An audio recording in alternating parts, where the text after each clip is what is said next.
Students, चलिए समझते हैं हम लोग कि अब की बार प्रीलिम्स को अच्छे से कैसे किया जाए, और इस बार प्रीलिम्स में फिर नाट के इस स्ट्रैटेजी पे हम लोग बात करते हैं, डिस्कस करते हैं और समझते हैं। ठीक है, क्योंकि आपके पास बहुत कम लिमिटेड टाइम है, मात्र आपके पास 3 महीने बच गए हैं और आज 25 जब फरवरी हो ही गया है और आपके पास मात्र 3 मंथ हैं। ठीक है, देखिए अब तो क्योंकि प्रीलिम्स बहुत ज़रूरी है, जब तक प्रीलिम्स निकलेगा नहीं तब तक आप मेंस के लिए मेंस में बैठ नहीं सकते हैं, और जब तक मेंस निकलेगा नहीं तब तक आप इंटरव्यू में नहीं जा सकते हैं।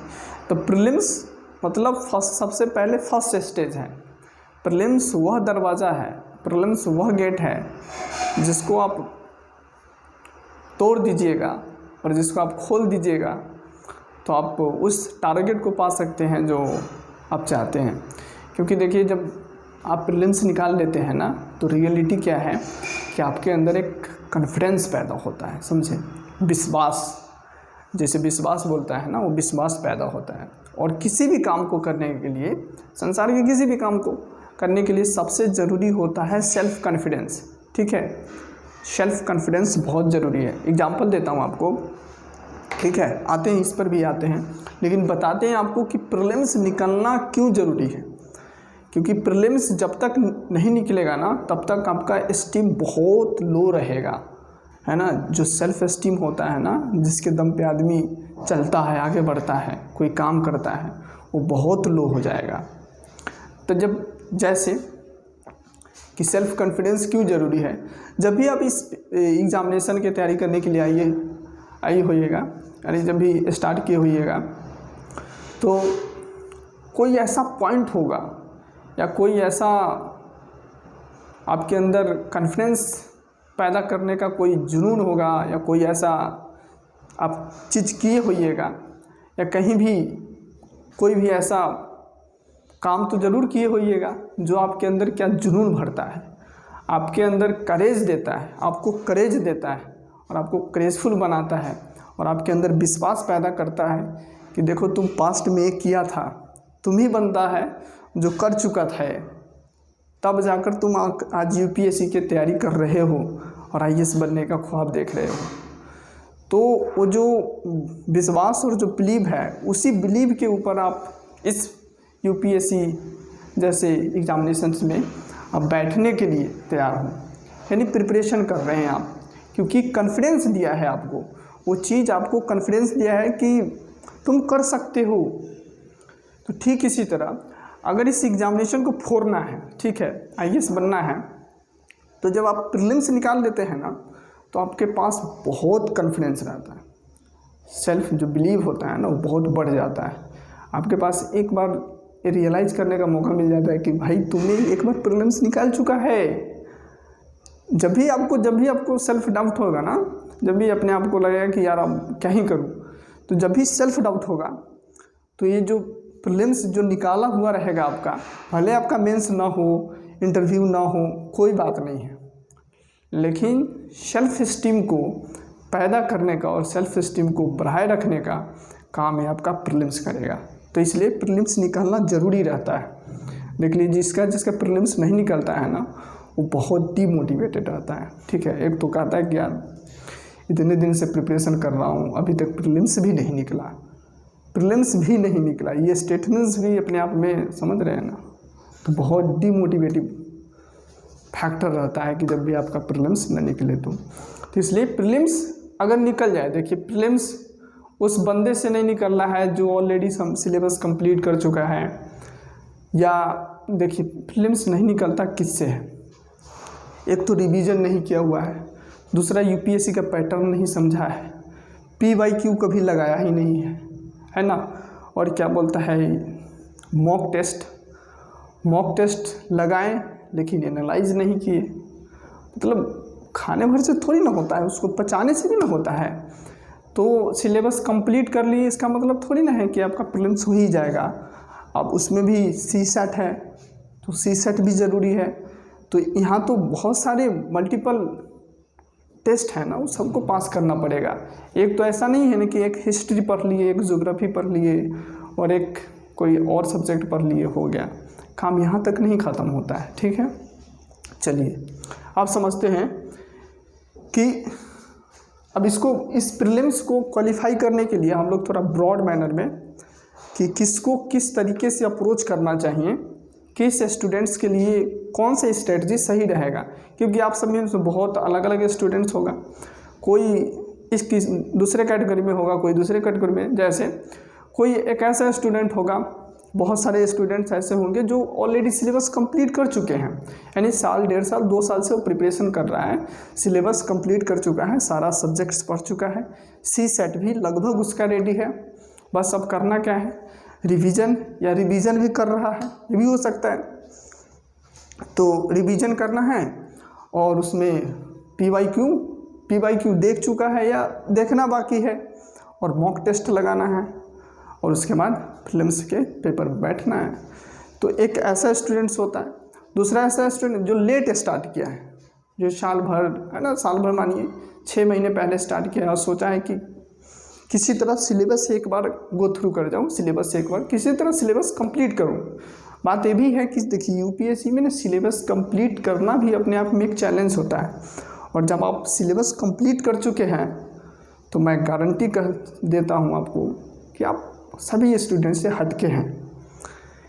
अब में भाई बहुत जिगरा है, यूपीएससी का सिलेबस कंप्लीट ऐसे ही नहीं हो जाता है।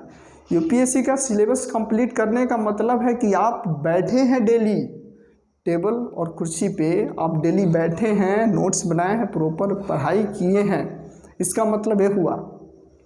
हवा हवाई में तो सिलेबस कंप्लीट नहीं हो जाता ना, होता है हवा हवाई में नहीं होता है। तो पढ़ाई कर किए हैं, इसका मतलब आपका सिलेबस कंप्लीट हुआ है, तो ये अपने आप में अचीवमेंट है। मैं तो मानता हूँ कि अचीवमेंट है। प्रीलिम्स ना निकले उसकी बात की बात है, मेंस ना हो, आईएएस ना बने उसकी बात, वो बात की बात है ना, निकल जाए और अच्छी बात है, ना निकले वो बात की बात है, लेकिन अपने आप में कंप्लीट कर चुके हैं, ये बहुत बड़ी बात है। क्योंकि आप जब कंप्लीट कर चुके हैं ना, तो मतलब आप you are a serious student, मतलब आप पढ़ाई करते हो, मजाक नहीं कर रहे हो, है ना। तो एक वैसे स्टूडेंट होता है जो अभी सोचता है कि बस किसी तरीके से सिलेबस कंप्लीट कर सकूँ, सिलेबस यानी कंप्लीट कर लूँ, है ना।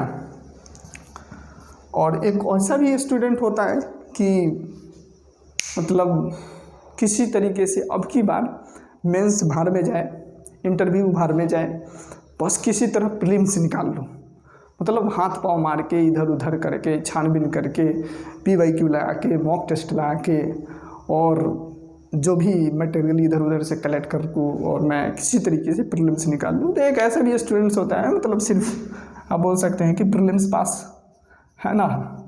अब मेंस में क्या होगा वो तो राम के ऊपर है, वो आपके तैयारी के ऊपर है, तो आपके समझने की कैपेसिटी के ऊपर है।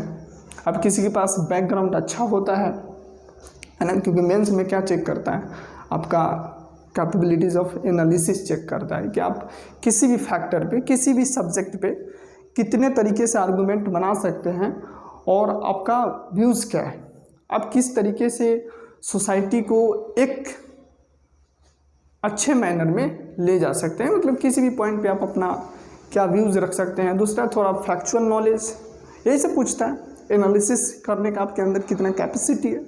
इथिक्स तो पूरा एनालिसिस का ही पेपर है ना।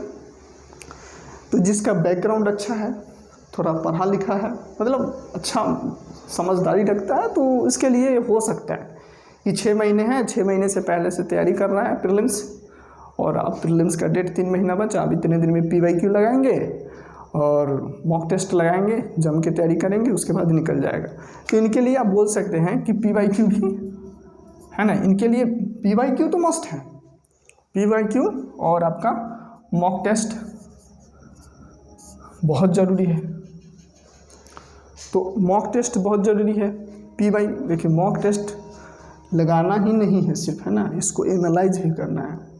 जब तक एनालाइज नहीं कीजिएगा ना मॉक टेस्ट लगाने का कोई फ़ायदा नहीं है, मैं क्लियरली बोल रहा हूँ। या पीवाईक्यू भी लगा रहे हो ना, तो इसको एनालाइज किया करो। बिना एनालाइज मतलब उसको स्टेटमेंट्स जब पढ़ते हो तो उसको समझो, आगे पीछे ऊपर नीचे दाएं बाएं सब समझो, लिखा ही क्यों गया है, इसका कंटेक्स्ट क्या बनता है, या पूछा है तो क्यों पूछा है यूपीएससी। हो सकता है कि करंट अफेयर में रहा होगा तो पूछा होगा, होता है ना, करंट अफेयर से तो क्वेश्चन खूब उठाता है यूपीएससी, जो भी करंट अफेयर में चलता रहता है उससे लेके जोड़ के जो भी स्टैटिक्स पोर्शन है उसमें से उठा के पूछता है, वो पॉलिटी में हो, हिस्ट्री में हो, इकोनॉमी में हो, है ना, उसी तरीके से पूछता है। ज़्यादातर तो यूपीएससी का करंट अफेयर वाला जो पोर्शन आता है इसी तरीके से पूछता है। और मॉक टेस्ट आपको क्या होता है कि सिलेबस को रिवाइज करने में मदद करता है, ठीक है। तो मॉक टेस्ट लगाइए और उसको एनालाइज कीजिए, है ना, एनालाइज किसी कीजिए, नोट्स पूरा रखिए और पलटते जाइए, पढ़ते जाइए, आगे पीछे देखिए, नोट्स पलटिएगा ना तो एक तो जो आप खोज रहे हैं वो मिलेगा, ठीक है, बहुत बहुत इंपॉर्टेंट बात है। नोट्स पलटिएगा ना तो एक तो आप जो खोज रहे हैं वो मिलेगा, दूसरा जो नहीं खोज रहे हैं ना उस पर भी नज़र जाएगा। तो इसके बहाने से आप एक बार कितने बार नोट्स को पलट दीजिएगा, नोट्स पलट दीजिए, मतलब ना ज़्यादा 10 को तो एक्स्ट्रा कम से कम ज्ञान आएगा उसमें से, 10 को तो एक्स्ट्रा उसमें से चीज़ें जानोगे आप, है ना। और यहाँ पे जो स्टूडेंट, अब मान लीजिए इतना कर लीजिएगा ना, अगर आपका बैकग्राउंड अच्छा है तो आपके पास पॉसिबिलिटीज़ है कि आप प्रीलिम्स तो पास कर जाओगे, मतलब प्रीलिम्स से स्पेसिफिक सारे टॉपिक कवर कर लिए, है ना। सीसेट क्योंकि बैकग्राउंड आपका अच्छा है तो सीसेट आपके लिए प्रॉब्लम नहीं है, तो सीसेट भी आप कर लीजिएगा, है ना। और अब 3 महीने बाकी है तो 3 महीने में PYQ मॉक टेस्ट, और अगर कंप्लीट हो गया है सिलेबस प्रीलिम्स का भी आपका, तब नहीं कंप्लीट है तो 2 महीना में, 3 महीने, या आपके ऊपर है अब कब तक कंप्लीट करते हो या नहीं करते हो, है ना। दूसरे स्टूडेंट्स हैं कि जो कंप्लीट मतलब करने की, मान लीजिए कि अभी तक अगर आपका कंप्लीट हो गया है सिलेबस, कम से कम एक बार गो थ्रू कर चुके हो, मुझे लगता है कि अब समय है कि आप क्या कीजिए कि एक तो पहले सबसे पहले PYQ उठाइए, ठीक है, आप कंप्लीट कर चुके हैं, ठीक है, तो पहले PYQ उठाइए, PYQ को अच्छा से एनालाइज कीजिए, अच्छे से समझिए इसको, क्योंकि यही जो है ना रामबाण है। ये मॉक टेस्ट तो सिर्फ रिवीजन का तरीका है, ये रामबाण है। इससे पता चलेगा यूपीएससी का सेंटीमेंट, यूपीएससी का जो क्वेश्चन सेटर होता है ना, उसका थिंकिंग, उसका लॉजिक समझ में आएगा, उसका माइंड पढ़ पाओगे आप कि आखिर ऐसा पूछता क्यों है, और पूछा है तो हर साल क्यों पूछता है इसी में से। जैसे बुद्धिज्म पर जब क्वेश्चन आता है तो हर साल क्वेश्चन आता है, तो अगर बुद्धा पर हर साल क्वेश्चन आ रहा है, हर एक साल 2 साल 3 साल ऐसे आ रहा है, या किसी भी पार्लियामेंट से अगर पार्लियामेंट के टॉपिक से अगर कोई क्वेश्चन आ रहा है, या इकोनॉमी के किसी भी क्वेश्चन से आ रहा है, किसी भी टॉपिक से क्वेश्चन आ रहा है, तो क्वेश्चन पूछ क्यों रहा है ना। या तो करंट अफेयर से लिंकेज है उसका, या बैकग्राउंड में कुछ हुआ है, यानी हिस्ट्री में कुछ हुआ है, या कोई अच्छा नया चीज़ें आप बोल सकते हैं कि कोई नया स्कीम्स आ गया है, मतलब उससे क्या जुड़ा हुआ है, या ये टॉपिक जानना ज़रूरी है। एक ये भी होता है कि जो मस्ट, मतलब बहुत सारे तो चीज़ें ऐसा होता है कि आदमी के जीवन में जानना ज़रूरी है ना। अब RBI का पॉलिसी क्या क्या है ना, वो सब तो जानना ज़रूरी है ना, मॉनेटरी पॉलिसी कैसे काम करता है। अब एक यूपीएससी के स्टूडेंट्स को पता ही नहीं चले कि RBI के अब बैंक रेट बढ़ा दिया है तो उससे क्या होगा, तो कैसे काम चलेगा यार, तो इतना तो पता होना चाहिए ना, है ना। तो जो कॉमन, मतलब जो ज़रूरी चीज़ें हैं, एक तो ऐसा चीज़ पूछता है, दूसरा जो करंट अफेयर से रिलेटेड है, तो इन सारी चीज़ों को आप PYQ के थ्रू एनालाइज कीजिए, ये बहुत ज़रूरी चीज़ है। जब PYQ जब एनालाइज कर लीजिएगा ना तो आपको पता चल जाएगा कि प्रीलिम्स में पूछता क्या क्या है, तो अब एक लेवल अप आ गए आप। एक तो आप पूरा सिलेबस कंप्लीट कर चुके हैं, कम से कम एक बार तो गो थ्रू कर चुके हैं। जब PYQ देख लीजिएगा ना तो आपको पता हो जाएगा कि पूछता कौन कौन सी चीज़ है, कौन कौन सी चीज़ पूछता है प्रीलिम्स में। उसके बाद क्या कीजिए, सिलेबस को उठाइए, ठीक है, और सिलेबस को उठाइए और उसमें से वो सारे टॉपिक को सेग्रीगेट कीजिए जो आपको लग रहा है कि प्रीलिम्स में ही पूछेगा। ठीक है। और प्रीलिम्स स्पेसिफिक जितने भी टॉपिक हैं, स्पेसिफिक टॉपिक जितने भी हैं उसको आप अच्छा से धो डालिए और उसके बाद क्या है, मॉक टेस्ट लगाइए, है ना। मॉक टेस्ट लगाइए मस्ती से, मॉक टेस्ट लगाइए रिवाइज कीजिए, मॉक टेस्ट लगाइए रिवाइज कीजिए। मॉक टेस्ट को एनालाइज भी करना है ना, एनालिसिस छूट ना जाए, नहीं तो काम गड़बड़ा जाएगा, ठीक है। अब तो ये दो कैटेगरी का जो स्टूडेंट्स हैं उनको हम बता चुके हैं कि क्या करना है। देखिए PYQ ही ना सब चीज़ है, PYQ, और दूसरा सिलेबस आपका कंप्लीट होना चाहिए। अगर प्रीलिम्स के स्पेसिफिक है तो प्रीलिम्स का पूरा सिलेबस कंप्लीट होना चाहिए। अगर नहीं भी कंप्लीट है और अगर बैकग्राउंड बहुत अच्छा है, सब चीज़ ठीक है, तुक्काबाजी अच्छा कर लेते हो तुम तो हो जाएगा। अब तो खैर तुक्काबाजी भी UPSC ख़त्म कर देता है ना, ओनली 1 पेयर ओनली 2 पेयर वाला काम करके ख़त्म कर देता है। तो PYQ बहुत ज़रूरी है, ठीक है।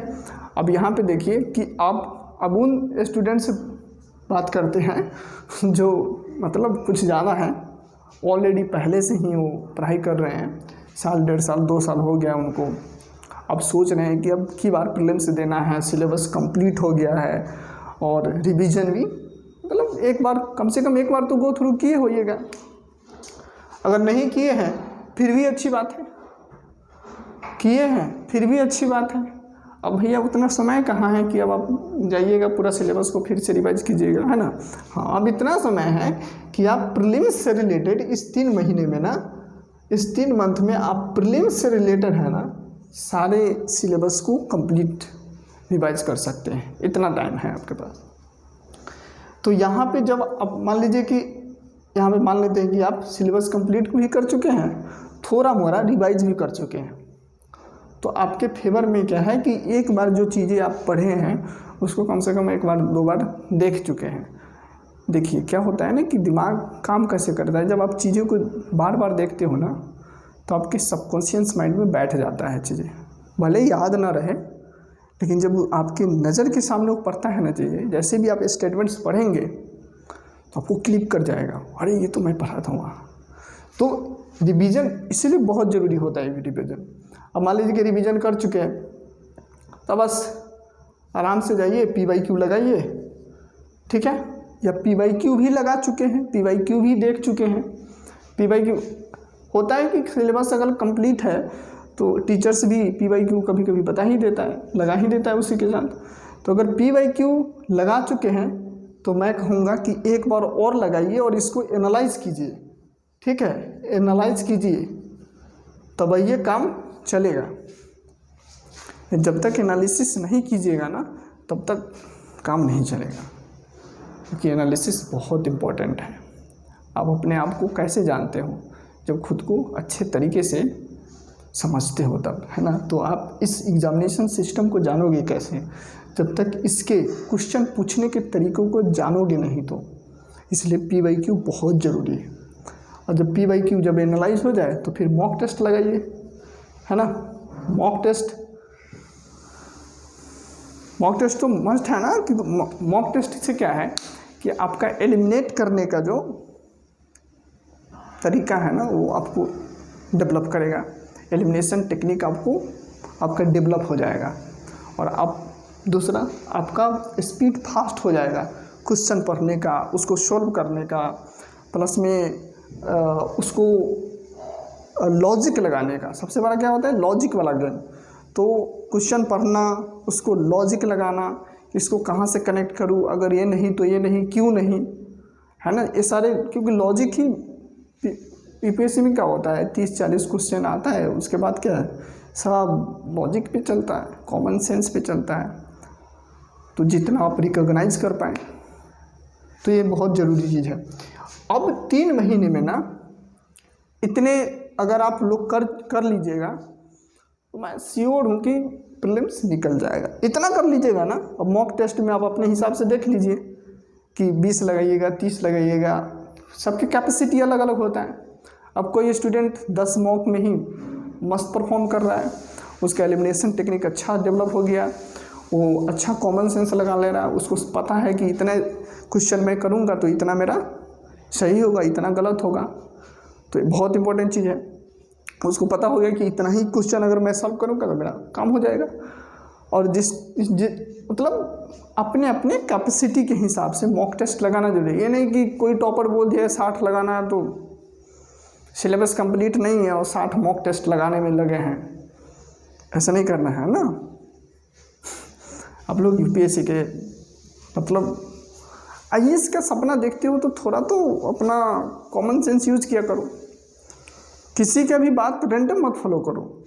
मैं भी जो बोल रहा हूँ ना, इसमें अपने हिसाब से रिफॉर्म करो, अपने हिसाब से इस चीज़ों को देखो कि मैं क्या कर चुका हूँ, क्या बाकी है और क्या अभी करना चाहिए मेरे को। ठीक है, क्या कर चुका हूँ, क्या करना बाकी है, अभी क्या करना चाहिए, अभी राइट नाउ अभी क्या करना चाहिए, बहुत ज़रूरी है। तो जब इतना आप डिसाइड कर लीजिएगा तो बहुत आसान है। लेकिन अब क्योंकि मैं जो बोल रहा हूँ अगर ये पूरा 100% कीजिएगा तो ये तो गड़बड़ बात है ना। तो अपना कॉमन सेंस लगा के करना है। ठीक है, अब क्योंकि 3 महीने हैं तो मैं तो बोलूँगा कि तलवार का धार तेज होना चाहिए, और इतना तेज होना चाहिए कि सट सर काट दे। मतलब वार में जाने से पहले हथियार को इतना तेज बना लो कि बार चुटकी का खेल लगे, है ना। तो अब 3 महीने हैं, इस 3 महीने में ना जो आपका प्रीलिम्स का जो सिलेबस है उसको ना इतना अच्छा बना लो, PYQ लगाकर, मॉक टेस्ट लगाकर, इन सभी चीज़ों को, सी सेट को भूलना नहीं है ना। सी सेट नहीं तो सी सेट आपको ख़राब कर देगा आपका काम, सारा मेहनत पे पानी फेर देगा अगर सी सेट ना निकला तो, है ना। तो ध्यान रहे, अगर सी सेट ना निकला तो सारा मेहनत जीएस जितना भी तैयारी किए हैं सब पे पानी फिर जाएगा। इसलिए सी सेट को ध्यान में रखना है। क्वालिफाई पेपर है लेकिन क्वालिफाई करके रहना है। ठीक है, और बाकी 3 महीने हैं तो अब तो टाइम है स्टार्ट करने का। और प्रीलिम्स स्पेसिफिक टॉपिक पे सेग्रीगेट कर लीजिए, प्रीलिम्स स्पेसिफिक टॉपिक जितना भी है उसको अलग कर लीजिए और उस पर ज़्यादा ध्यान दीजिए। और प्लस में जो रैंडम बातें हैं, ऐसा ही है, कोई चीज़ समझने के लिए वो सब पे मत ध्यान दिया करो। जो फैक्ट्स है ना, जो लॉजिक पे बेसिस पे है कुछ, उन सारे टॉपिक्स पे ध्यान दो। ठीक है, और बाकी कुछ छूट रहा हो तो बताइएगा, समझाने की कोशिश करूँगा आपको। और फिर मिलते हैं आपसे नेक्स्ट वीडियो में, ताकि आपको और इस प्रीलिम्स के जर्नी में को आसान कर दे। और ध्यान रखिएगा, प्रीलिम्स आपका सबसे पहला वो ऑब्स्टेकल है जिसको तोड़ना बहुत ज़रूरी होता है। किसी का प्रीलिम्स तो बहुत 2 साल 3 साल, मतलब एक अटैम्प्ट 2 अटैम्प्ट 3 4 5 मतलब नहीं निकलता है। तो ऐसा नहीं होना चाहिए। माना कि सिलेबस कंप्लीट है लेकिन प्रीलिम्स को फोड़ना है, या मेंस निकले या ना निकले, उसका इम्पोर्टेंस क्या है हम बता दिए। ठीक है, क्योंकि जीवन जीने के लिए ना सेल्फ कॉन्फिडेंस बहुत ज़रूरी होता है, और कोई भी काम करने के लिए ना विश्वास बहुत ज़रूरी होता है। ठीक है, चलिए इतना करके आपसे टाटा गुड बाय, फिर मिलते हैं। और नेक्स्ट वीडियो में फिर से मैं आपको समझाने का और कम्प्रीहेंसिव मैनर में समझाने का प्रयास करूंगा कि आप अपने तैयारी को और अच्छे तरीके से कैसे स्ट्रीमलाइन कर सकते हो और उसको बेस्ट परफॉर्म करने के लिए उसको कैसे तैयार कर सकते हो। ठीक है, चलिए धन्यवाद, बहुत बहुत धन्यवाद, मिलते हैं हम आपसे।